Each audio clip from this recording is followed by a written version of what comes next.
can't help it. That's the way I was carved. Oh, I wasn't. I went for the pumpkin patch. Nobody was. Happy Halloween. It's the Homegrown Happy Hour. I'm Frank Jr. And the sponsor this week is Creative Terror Pins. And you can follow them on Instagram at Creative Terror Pins and Shadow Collective Pins. And you can follow them as well at Shadow Collective Pins.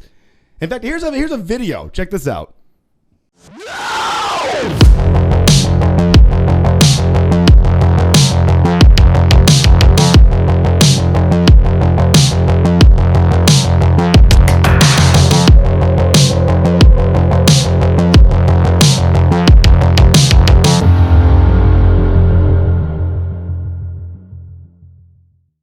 That was pretty cool, right? And my guest today for the Halloween special is Hazel Parks Slasher Dave. What's up, man? What's up? How you doing? Good, brother. Thanks for coming in. Yeah, for sure. So tell us about yourself. You have an interesting story of your musical background a little bit. Yeah, I guess I kind of do. I do horror soundtrack music in the vein of like John Carpenter's Halloween soundtrack. I've been influenced by so much, I feel like, Detroit shit that it's molded me into what I am now. And since I've been a kid, I've loved Halloween. I've loved the season. I've always been into horror movies. And I don't know, it's just in me to do. It's natural for me to do music like that. How long you been doing this for? I've been doing it. I've been playing in punk bands and bands since I've been a teenager. But I've been doing this soundtrack thing since about 2009-ish. And that's interesting, the soundtrack thing. How did you get mixed up with that? Like, how does that work? I've always loved, like, getting the Halloween, movie soundtrack on cassette. I had that when I was a kid, and I learned how to play the theme of it. And it just spiraled from there. I was like, this isn't too hard. Maybe I could do this if I got a couple keyboards. And years of, like, learning how to produce and YouTube videos, I figured it out somehow. And you told me you have a show on Halloween night. Where's that at? Yeah, that's at the Sanctuary in Hamtramck, Michigan with the Miser and Cloak. I think doors are 7:38. I think we're the opening group, but it'll be my solo stuff, Slasher Dave, and it'll be like heavy Halloween music. And you don't normally do live shows? No, it's really hard for me to do it because I'm usually all synthesizers, and I would need like 8 to 15 people with different synths to like play it all. But we figured out this show, it's more of a rock set because we're playing with metal bands, so you're going to get something different. That's pretty cool. And then you use everything for these songs. You told me you get these Dollar Tree toys. And you record the sound off these Dollar. You brought some with you? Yeah, too? yeah. I got some right here. Basically, my label, Bellyache Records, in September, he would... Scotty, shout out Scotty, Bellyache Records, at a Detroit label. He would go to Dollar Tree and just buy me these little cheap Chinese toys, and I started to make songs with them. Trick or treat, smell my feet, give me something good to eat. And I'll just sample that into a shitty lo-fi mic, flip it and bend it and twist it and make a whole song from that. And that's what, the Pumpkin Tail? That's a Pumpkin's Tail, and Hanging Ghouls is the other song that I used. And Pumpkin Tail is a song that you normally you try. It's like an annual song that you put out. Yeah. Your fans like look forward to this song once a year. Yeah. That's Absolutely. cool. And so, but this year though, you told me that you didn't do one. Unfortunately, the toy is a different design. Can't use it. It's not a good enough toy. It's the same sample. Oh, okay. So you already have it. I already have a song okay. with it. When Dollar Tree, if you're fucking watching this, make some new sounds in your toys. Come on, you got to be that cheap. I know it's $1, but come on. This is where I tell Slasher Dave that I worked at Dollar Tree for 5 years. Okay, well maybe you can get to corporate and tell them to get some new sounds. Like you? I remember you. You're terrible. So you have this here. Let's check this out with the Pumpkin's Tail. Okay.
That was pretty sweet. So is it hard for you to get like the inspiration for like a song? Like if someone comes to you and is like, I need a song, like is it soundtrack? Like the movie already comes to you and asks you for something to fit this scene, or do they say just send us stuff, or do you send it yourself? Or It depends on the situation and what it is. I've done a lot of theme songs for shows or movies, so that's just one song.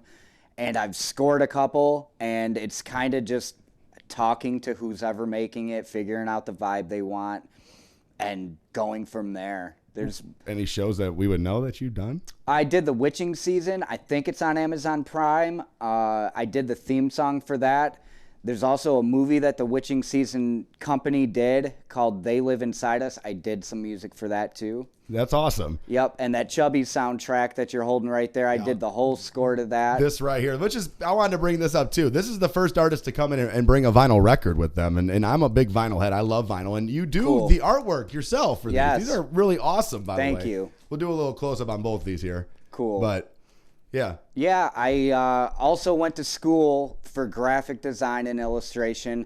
I quickly learned when I was young doing music that you don't only need to do music. You need to have a look, a vibe, a good cover. I always loved Iron Maiden. I always loved their beautiful hand-painted covers. So I quickly learned that if you're getting stuff from an artist, you're paying lots of money. So I just went to school and learned how to do everything myself, basically. You cut that little middleman out. Yeah. Just save yourself a ton of money doing that. Yeah. It's perfect. That's perfect. So you're really in, and this is something we're both in common. We have in common is you're really into actual hauntings. You're in haunted places, haunted houses, haunted situation, whatever. And I ghost hunt with myself. Actually, the sponsor of the show, I ghost hunt with them. Well, this is like a perfect guest. I'm gonna ghost hunt with them, and you. I hope. Yeah, they're watching. They'll Cool. agree. They'll be Awesome. cool with it. Awesome. They'll be cool with it. But yeah, so like, where is your bucket list place to go and do a ghost hunt? I would probably say bucket list, but would probably be like the Overlook or something. Okay. Something like that. But I get into more of the cheesier side of like fake haunting stuff too, like cheesy haunted attractions. Like, what do you mean? Haunted houses like Erebus and Pontiac, or like stuff like that. I get in. That's where my real like roots are. But don't get me wrong. When I was a kid, I used to do acid and break into. I think Eloise is now a haunted house this year. Oh, an actual, they made it someone opened one in it. Good. But I remember breaking into that when I was a kid. You're still a kid. Yeah, I am.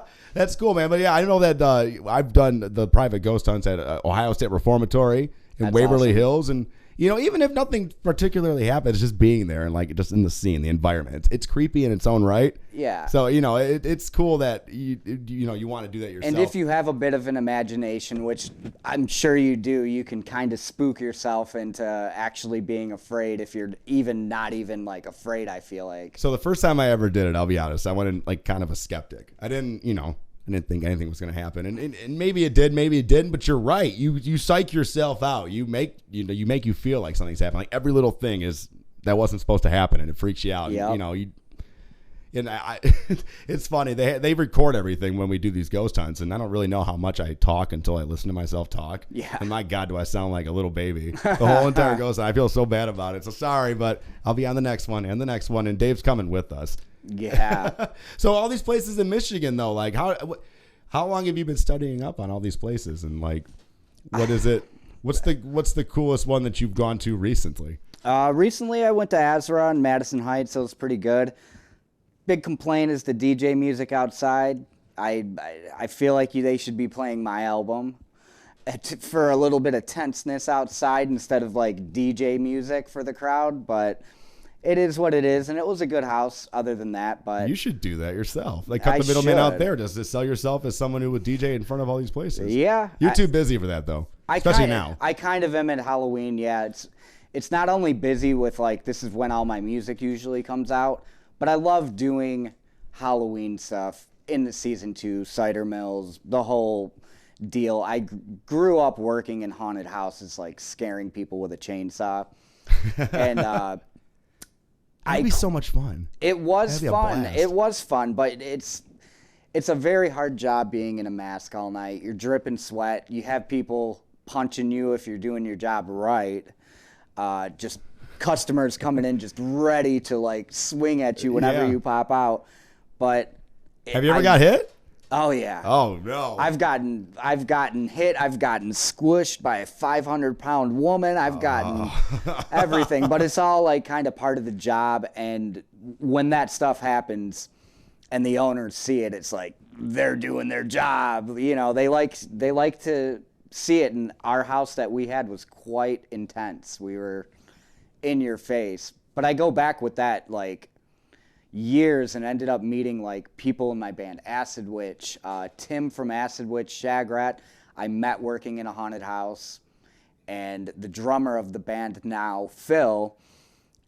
We grew up buying costumes and just like scaring people in the neighborhood, chasing random old ladies down the street with a chainsaw, with the chain off of it. Can you imagine doing that now?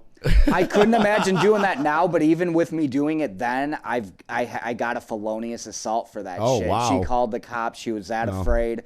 I got it taken off. I don't have a record now, but I think I'd be pretty freaked out myself, honestly. Though. Yeah. So we have this other song, "The Evil Within." Yeah, that's a new song. It's a new one. Yeah. And is there any special meaning to it, or?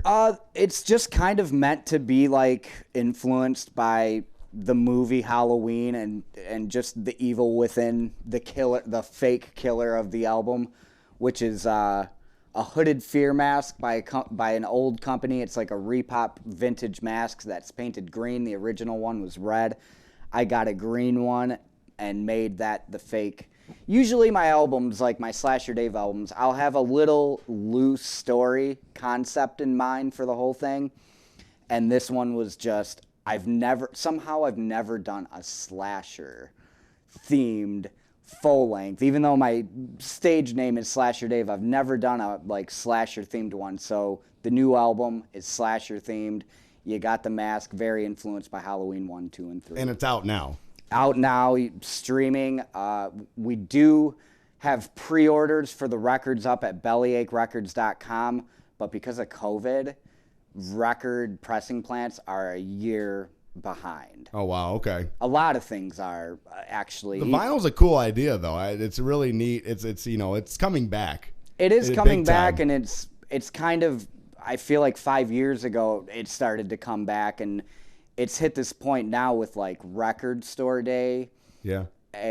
And the releases that come out on Record Store Day, those kind of, I feel like, get in front of the little labels like what we're on, like we're little Detroit label, Bellyache Records, and I feel like Record Store Day, the Ghostbusters soundtrack is getting reissued, so we need to do 5,000 of them and put that before everybody else to like get it done by April or whenever it is. Right. Yeah. So everything's behind, even CD pressing plants. But that's the thing, though, too. I remember back in the day, like this was when Gibraltar Trade Center was still Okay, open. I would go there yeah. every weekend and buy vinyl. Yeah. And some of the albums that I would have bought for $3 back then are like $35, $40 now. It's Tell me about insane. it. I sold quite a bit of metal vinyl like a year or two ago and made You're a quite pretty penny. some. Yeah. Absolutely. Well, let's check out this song, "The Evil Within," really quick. All right. All right.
So the setup that you have, that you brought it, what, like, you don't perform live usually. Is there a big setup though when you do? Like, I try to keep it little, but still Halloween themed. It's usually around Halloween when I do play my Slasher Dave stuff, but yeah, you'll get a little bit. But I'm a fan of like the cheap shit. Come on, this is a right. Like the one behind, the one that's lit up in the back, that one's mine. But everything else is yours. Yeah. But you were talking bringing like flash pods and smoke machines, which is cool. But in the basement, it might just overpower the whole shot. Yeah.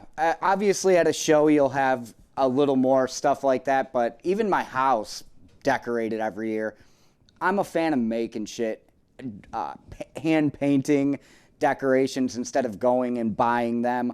I like cheap shit. So Sure. I don't know. I know. I think that, if you go all out, you can do a lot with just a little. You can can do make a- it look creepy for cheap, Yeah, you could go to Dollar Tree and get these little toys. Yeah, I wouldn't think to record the sound coming out of them, though. I remember when I used to work there and all this stuff would come in for like the seasonal stuff. It was cool. You check them out, but they'd be so annoying because they're Chinese. And Yeah, they're yeah. cheap. And then most of them are broken. Yep. And people like to complain. Yeah. I mean, come on, it's $1. What do you I think know. you're gonna get? How much is this? It's $1. That's too much. Yeah. Come on. Come on. What are you going to get? For sure. So what are you doing? Are you dressing up this year or what?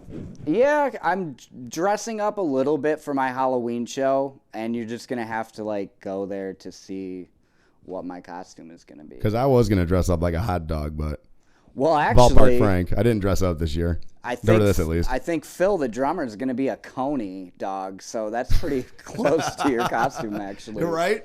That's actually perfect. So Yeah. you wanted to enlighten us a little bit, though, on your haunting Yeah. knowledge, your experience in this. Yeah, it's just going back. Not a lot of people know this about Detroit, but Detroit and Metro Detroit, you gotta like say that now, used to be the haunt capital of the world. We had more haunted house, more haunted attractions per square mile than any place in the USA did. Actually, in the world, I want to say. So when I grew up as a kid, I just got quickly obsessed with, not only going to them and being afraid, but who the fuck are these people acting? Like, they're like, I used to go to one called Mutilation Mansion in Madison Heights, Michigan. It was a JC's cheap little shit house, but the actors in it had characters. If you were waiting in line to go in it, there would be a dude named Slobber. He had like a tongue coming out of his mask. And this motherfucker, we'd be waiting in line, and he'd be pulling half-eaten hot dogs out and shoving them through his mask and eating them, drinking Coke and like spitting it out his mask so it would drip down his tongue. And it just Getting really into character. yeah, it just really interested me. Then who the fuck are these people working in this shit, scaring the piss literally out of people? And I quickly became obsessed. And by the time I was like 13, I was knocking on doors, trying to like get a job with a chainsaw.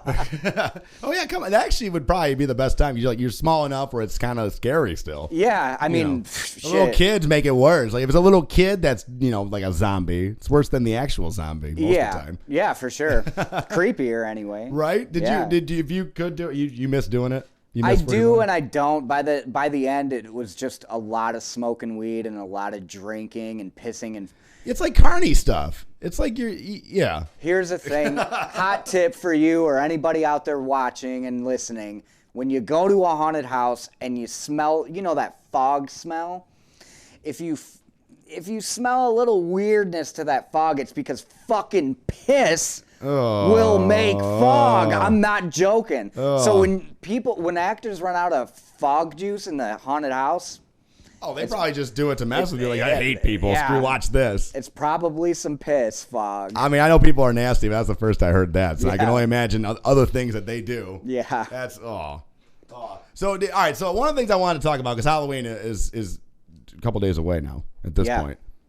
And my daughter's 5. She's going cool. to Carmen San Diego, which I'm Awesome. excited. She's all pumped I up about. love that theme song. Right, but it's Yeah. different. So they have a cartoon version of the same show, but it's not the acapella, the rockapella. Okay. But I tried to sing that to her and play that to her. She's not interested, but that sounds like Yeah. it's a big part of my childhood. Yeah, for sure. Me too. but the last few years, no kids ever go around anymore. Have you noticed that? Why do you think that is? Does that make you sad as such a Halloween person that's like not that big of a deal as it was? It does, But shout out to Hazel Park, Michigan, because they actually got, last year, I don't know if it was a COVID thing Probably. or what, but they got a list of every house passing out candy. So we actually had like 160 to 200 kids. It's not a bad idea. Yeah, we had quite a bit. So hopefully this year I won't be home, but there'll be a lot of candy in front of my house if you know where I live. I'll be finding out. Sign the waiver. You got to put your address on. I'll be showing up for the king size Snickers. Yeah, for sure. I might hide a couple like an Easter bunny. Right. Like the edibles or something like that off to the side or something like that. Yeah, I know that when I first lived in this house, I was excited to pass out candy. Yeah. And this was, 8 years ago maybe. Okay. And kids would just get dropped off at the corner in the car. Yeah, me too. And it was just, but they'd get back in the car. They'd come to my door, get the candy, go back in the car. Yeah, and that's because when we were children, I feel like at least every 3 or 4 houses someone was passing out candy, and now it's spaced out. Like, I don't know, I was driving through this subdivision a little bit. I saw like 1 or 2 houses, but they were like really spread out, It bothered me, to be honest with you, when that happened. Like, really? I remember walking, and shout out to our parents, because I don't look forward to walking if it's cold and rainy, but we don't. When we're kids, we don't care. No. We're going out, and that's the thing. Yeah, we want candy. But like, never once was I ever just put in the car and driven down the street, get out of the car, get back in the car, drive down the street, get out of the car, get back in the car. So I'm thinking, oh, you lazy little shits. It is lazy, and at the same time, it's not, because the kids in Detroit, I live on close to 9 Mile. Anybody watching not from Michigan knows 8 Mile. It's a mile up. It's a mile up. I live at 9 Mile. And I feel like a lot of the kids that night were from Detroit, which probably didn't have a lot of houses passing out candy, coming into our neighborhood with the list of people passing out. And maybe that's why we got so many. Those kids get a break. I had so much crap last year because COVID just shut down the world. I wanted to make it worth it. So the families get a list of who's passing out candy, and they go, so that'd be easy to get your house toilet paper too. Yeah. So, oh yeah, these guys got stuff. Do not come to my house and do that. It's getting dark in Hazel Park. It is, and when it's dark, you don't want to fuck around. Well, actually, the name of the next song I wanted to bring up. It's getting dark in Hazel Park. It's about you blowing away 12-year-olds. That's a little too old, anyways. 12? No, it's not. No. It's 12 too. How old is too old to go trick or treating? I'd say I'd go up to like 13. Lucky number 13. If you can, and to all the 13-year-olds, you gotta be in costume. If you're in costume, I'm okay with giving you stuff. If you come up in a fucking Nike hoodie, no. Hey, trick or treat, man. Come on. Hey. Come on. Any more candy? Yeah. No. Well, let's check out that song, though, too. That's Cool. the third song that you have. Awesome.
So do you just do have you ever been approached to do Christmas music or anything like that, or Easter music, God forbid? Weirdly, when I was a kid, if you don't mind me going into the story real quick, when I was a kid, VHS tapes were like $80 in the 80s. No one could really afford them, so my mom would throw in a VHS tape on the TV and record Halloween, Nightmare on Elm Street, whatever.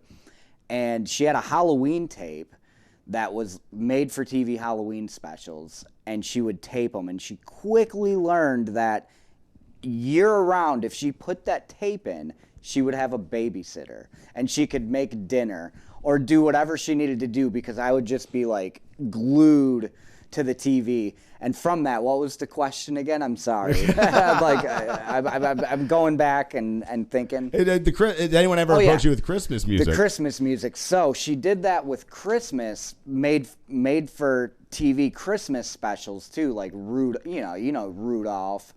the Rankin and Bass one, the claymation. And I would love these, any holiday shit. So I actually love Christmas like specials and stuff too. And last year, I made a lo-fi Christmas album. It's kind of like hip-hoppy beats, but it sounds like Christmas music. And it sounds a little dark, but I still dig Christmas, and I might do another one this December. I was going to say, even if it sounds a little dark, that's more like your thing. So it actually might sound kind of cool to put those two together, like a deathy Christmassy. Yeah, it came out cool. Now, like, a lot of my fans are asking, is there going to be a part 2 to it? And I was like, this was just kind of something I threw together because I like it, but it ended up a lot of people that like Halloween kind of like Christmas too. How long does it take you to make one of those songs? Like a Halloween song, any song really, like if you know. Again, it just kind of depends on if there's a bunch of guitar, I have to mic a bunch of different things than what I would have to do with just like a couple synthesizers, but it all depends. But I could get a song done in like 2 or 3 days. I could spend 2 weeks on it, but I could get a song done in 2 or 3 days. Are you playing the guitars and everything too? Or are you getting I'm doing almost everything. I do collab with some people on my albums, but usually it's like 95, 98%. How many tracks are usually on them? Let's see the back of your... that's a full set. You got 13 tracks on this one. That's pretty... Yeah, the new one's 15, and I think that one is kind of the longest one I've ever done. I'd like to keep it to lucky number 13 usually. Is there like a routine that you have when writing? Is like when you're thinking creativity, superstitions, anything like that? Again, I have loose concepts for the album. So I try to picture, if this was a movie, what would the scene name be and what kind of music would... So I get a mental image in my head before I even start writing anything usually. When you were a kid, what was the best costume you ever had? The best costume I ever had was probably this really cool Dracula. Super basic and simple and cheap, but I looked cool, and my mom helped me when I was like 4 or 5. But shout out to my mom. When Power Rangers started really fucking popping off in the early 90s, toys weren't out yet. They didn't have like the toys and the helmets and the Halloween costumes yet. So my mom, when I was like 10 or something, sewed me a spandex like red, like jumpsuit with the white Power Ranger thing, and made a paper mache Power Ranger helmet out of a balloon. So she like blew a balloon up and then put paper mache on it and then painted the like face part of the helmet. And I was so embarrassed by it because it was so big and it just looked like a giant egg on my head. I would hold it. So like I went to school for like the parade, and I just like held the mask and never really like put it on. I was gonna say that's actually pretty clever. Is she like an art teacher or something like that? She's just into crafts, and I think that's where I get a lot of my like creativity from, is my mom. Is there any song that you've made that's like really actually pretty special, or like the one you're most proud of? Or is that like the pumpkin tail that you have like every year kind of thing with it? I would say that's a very hard question. I like to do a lot of like, metal. Acid Witch is metal. This stuff is more Halloween and soundtrack. But out of this, I'd probably say The Evil Within, the song we played, was Okay. Awesome. It just has the keys in it just have like a late 70s, early 80s nostalgic factor to them that sounds like legit. And that's the new one you did. Yeah. Okay. And what's this Acid Witch? People that don't know, that's your metal band. That's my death metal band, Acid Witch. Again, it's kind of more Halloween themed.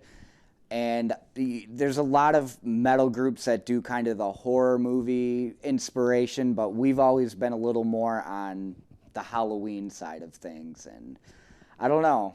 I make Halloween music. I mean, that's cool, though. It's interesting. I think it's awesome that you're close by and you do this, and this is why I wanted you on the show, because people probably don't know you exist, but it's pretty awesome. That's like the niche thing that you do. You make Halloween soundtrack Again, music. that's the perfect fucking word for it. It's Real a niche-y. very niche-y thing. Not a lot of people get into like buying soundtracks, but I've always done it. And recently, shout out Alex Atwell, Channel 4. Channel 4 has done 2 stories of me for this music last year and the year before that. So that's how I found out about you, and I'll do a shout out of my own to your cousin, Vinny, the ICP kid, Oh. because if it weren't for him, because he said that you should check out my cousin, and he played the Channel 4 interview, and that's Cool. all like, dude, I need to get this guy in for a Halloween special and everything. That's all. Yep. That all worked out. But I've known your cuz for probably at least 12 years at this point. Wow. Yeah, I've known him for a while. I've known him since I've been born. Yeah, right? He's your older cousin. He's my older cousin. He's Vinny, the ICP kid. You go to a Juggalo or ICP event, the guy's like a fucking celebrity. So, and yeah. like I walk around with him and like people are throwing drinks. Dave, you want a drink? Yeah. Like it's crazy. I didn't know the gathering was happening, and I was trying to get to him to get to you. I didn't have any of your cool. and I called him, and he didn't know I was calling him, and he was at the gathering. And I'm sure he got hit up like crazy there, and he's like, "Hello, who's this? Frank who? Oh, hey, Frankie, hi. Let me call you back. I'm at the gathering." I'm like, "That's all right, man. I'm sorry, I didn't know. I knew he was so busy. That's cool, Yeah. though. I didn't know. When I met him, I didn't know him like that. Then I found out who he was. I'm like, oh, damn, okay. Yeah. It's a big deal in that circle. Do you run with that circle at all? I appreciate it. I don't run with it. Not but run with it. Are you like, part of that, scene a little bit, like with them? Yes. Basically, when I was a kid, I grew up with Michael Locks, which is Shaggy Two Dope's brother. I was like best friends with him. He lived a couple doors down. I didn't know who ICP or anything was, and he would bring me these tapes. And there was so much swearing and evil shit on it. I was like, yes, this stuff what is this? I was almost scared of it.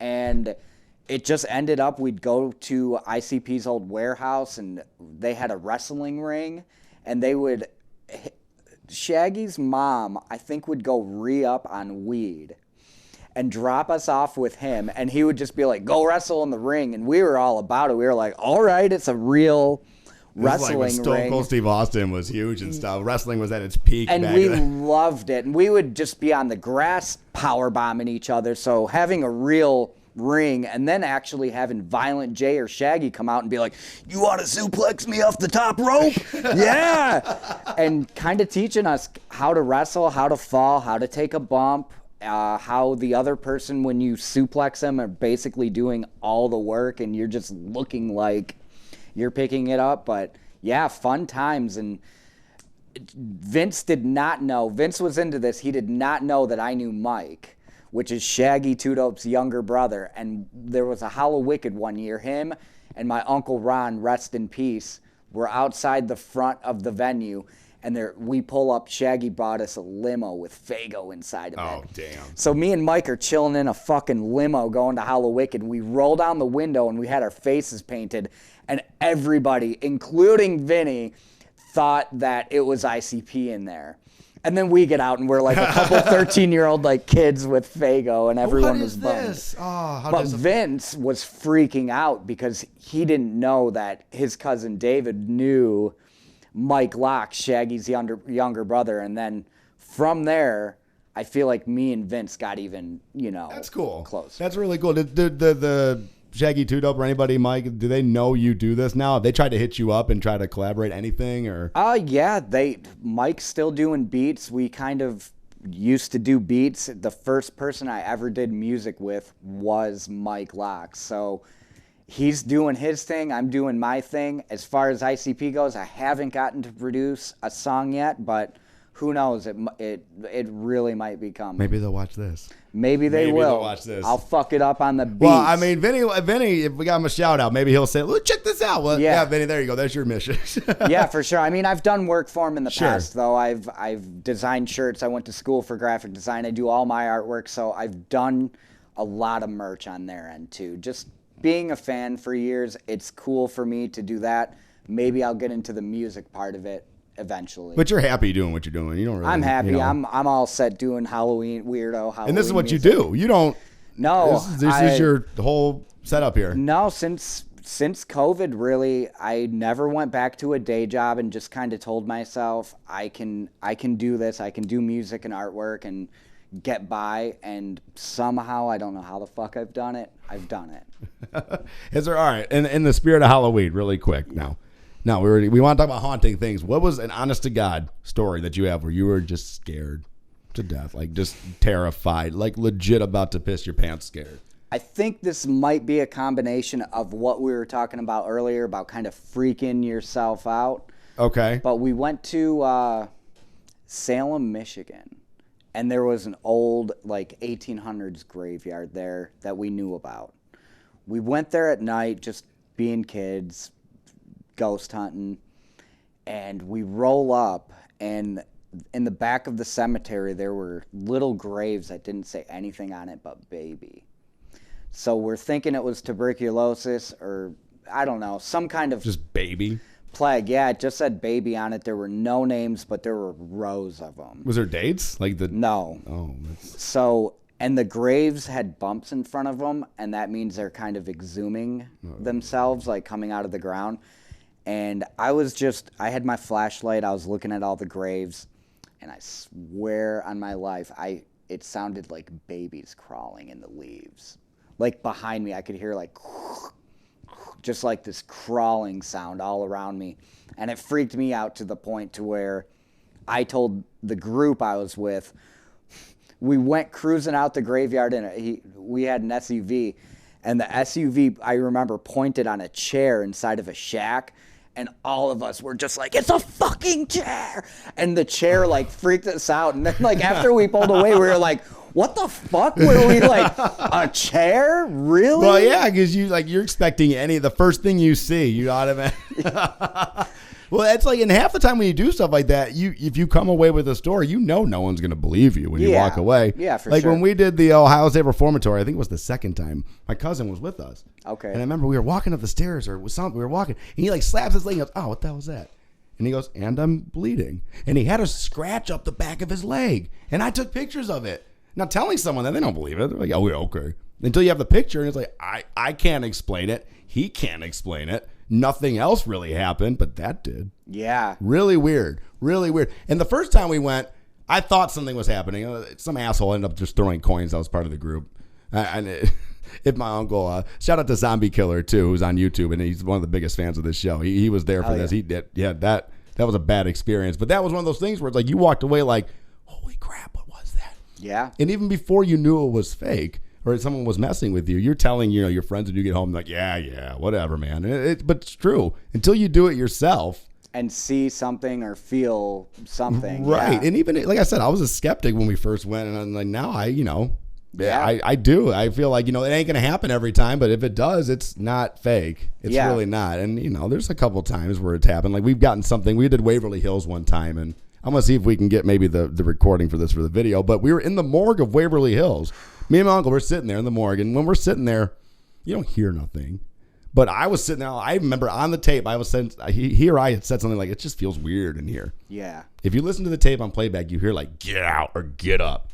That's awesome. And we're sitting like it's like staticky, like you would hear in one of those shows. Like it's legit. And we're sitting on the ground. So if he's saying "get up," that makes sense. If he's saying "get out," well, we're in the morgue, and that's one of the most haunted places of the whole thing. Yeah. The whole haunted rooms of the whole place.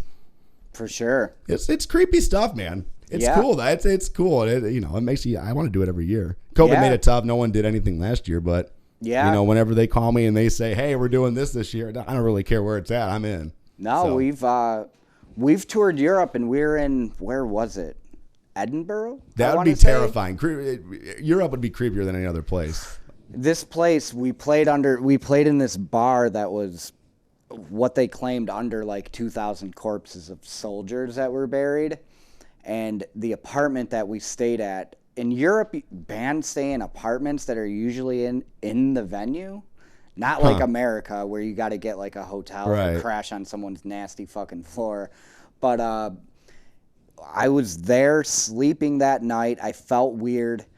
The bassist in the band, Tim, is walking around taking pictures in the dark as shit and picking up a bunch of weird orbs and stuff. And he got some crazy pictures, and I woke up scratched on my arm, like 3 legitimate bleeding like scratches that morning, similar to that. Yeah, that's story. the creepiest thing. Yeah. Like if you hear something, it's shocking. But it's kind of like, oh, I'm glad we got something. But if you get like physically harmed or like pinched or pushed or punched or scratched, like that's scary. I never had that happen to me, but obviously it happened when we were there, and yeah, that's something completely different because you don't want to, like, even in a haunted house, they piss in the mist, but maybe you got hit because you scared them. Yeah. But you normally don't touch them. You don't hit them. You don't scratch them. Yeah. And then like you can't even see the thing that hit you that time. To me, that's awesome. Like it's cool, but it's scary. If it is something from the other side coming out and fucking scratching you, that's cool. Dude. I love that. Like, you evil son of a bitch. You're fucking dead, and you're coming back scratching me? So in that place that happened was the Howell State Reformatory. That's where they shot the Shawshank Redemption. Oh, and cool. The scariest thing, and when we did it with me, was that, like, they do, like, the tours for the movie, like, during the day. But we bought it at night. But they still have, like, cutouts of, like, Morgan Freeman. And if you've seen the movie, like, Redwood here, so was Brooks, where they hang themselves and stuff. Like, that banish, like, that whatever is that scene where they shot that's there. But they have like the cutouts of these people in this room. But when you're doing the private tour, it's pitch black in the whole entire place except for your headlamp or whatever you have on. So so you go in these rooms and it's pitch black, but you have your light, and all of a sudden you shoot and it's got Morgan Freeman just in the corner, like just staring at you, and it looks ghostly. Or that the old man that was wearing like who got out, I forget. Yeah, I forget his name. Whatever. Yeah.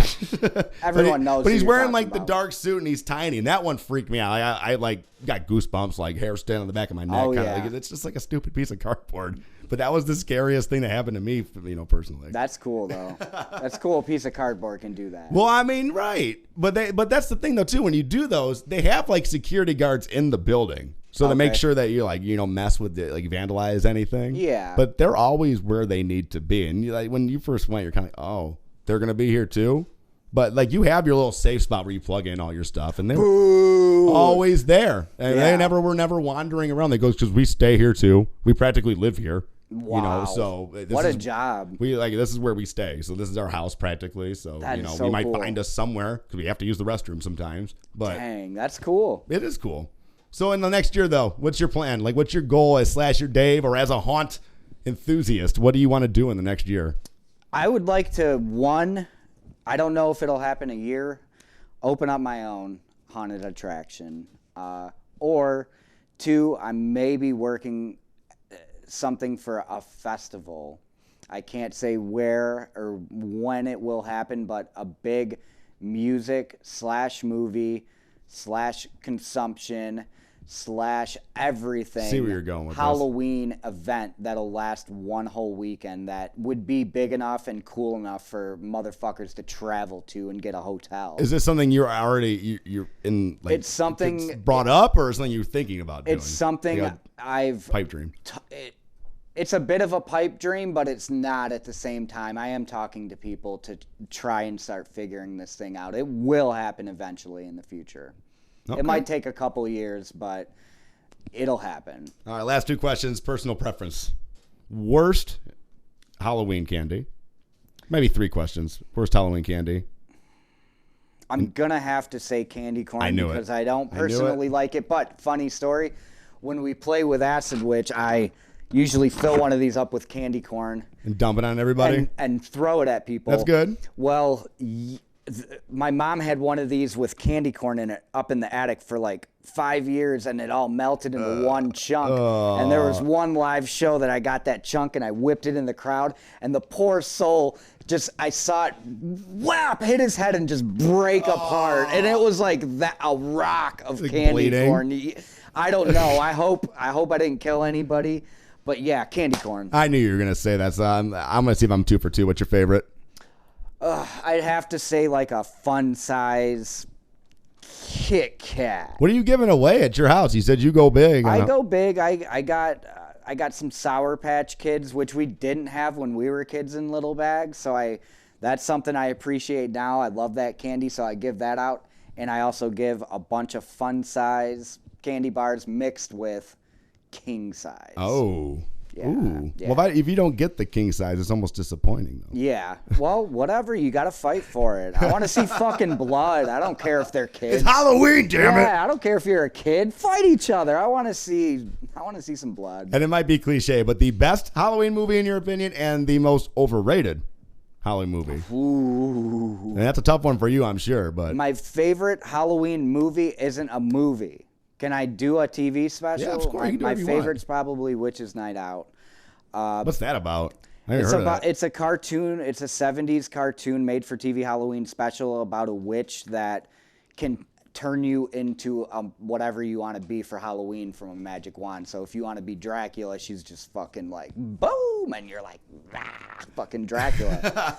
But movie-wise, I'd have to say probably Halloween Part 3, the one without Michael, the 3 masks, the pumpkins, the witch, and the skull. I've always loved that movie. And the most overrated, I gotta say, Nightmare Before Christmas. I have to say it. My daughter's going to hate you for that one. That's like a Christmas movie, though. It is, but it's like a Halloween movie, too. And a lot of people, you go to Spirit Halloween, and that's all you see is Nightmare Before Christmas shit. And I don't know. To You me, got it's something a bit- against Tim Burton? No, I love Batman Returns That's not a horror and movie. Batman. either. Well, I do love those All right, movies. You have something against Tim Burton's horror movie. Yeah, The well, horror genius. no, For you. I didn't get into it when I was a kid, so I'm not going to get into it now. Fair enough. Fair enough. Well, hey, that's all we got. Happy Halloween to you all. Special thanks to Slasher Dave. Hey, Out of happy his- Halloween. Do you got any? What's your social media?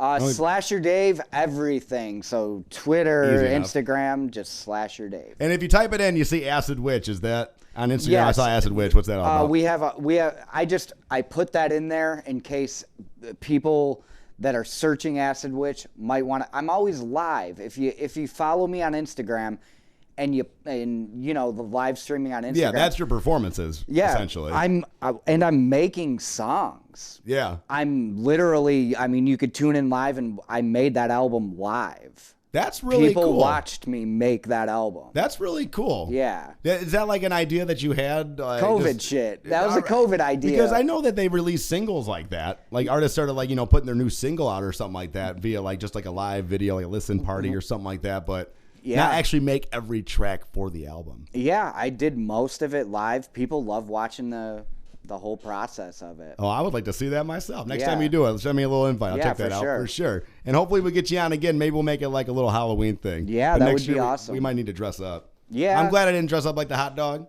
Okay, But, maybe next we year should have, can, something. We can go. Maybe I'll be a don't have to- Faygo bottle, and you be a Better Made potato chip bag.